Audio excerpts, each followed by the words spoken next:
Je suis actuellement à la présidence de la République où la situation est totalement maîtrisée.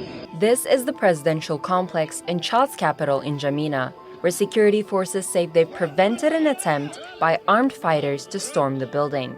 At least 19 were killed during the confrontation, including a member of the country's security forces. A security source said the armed attack was carried out by terrorist group Boko Haram, but there's been no official confirmation of who the attackers were.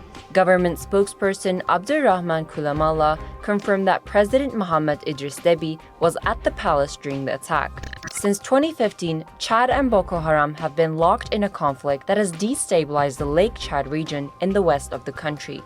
2 months ago, Boko Haram targeted a Chadian military base along the border with Nigeria, killing at least 40 soldiers. In March 2020, Chad lost at least 100 troops during a Boko Haram raid near Boma. After his father's death in 2021, which ended a 3-decade rule, Deby assumed leadership of the country during a transition period with help from the military. He extended his interim leadership to 2024 when the country held a presidential election on May 6. He won by a 61% margin. In December 2024, the country held its first general election in 13 years.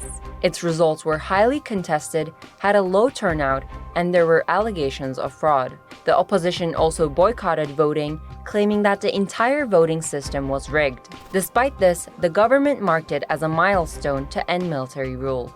The former French colony also recently ended its defense and security agreements with Paris on November 28, 2024, in a move that will see the dismantling of French army bases and the full withdrawal of nearly 1,000 French military personnel by January 31st.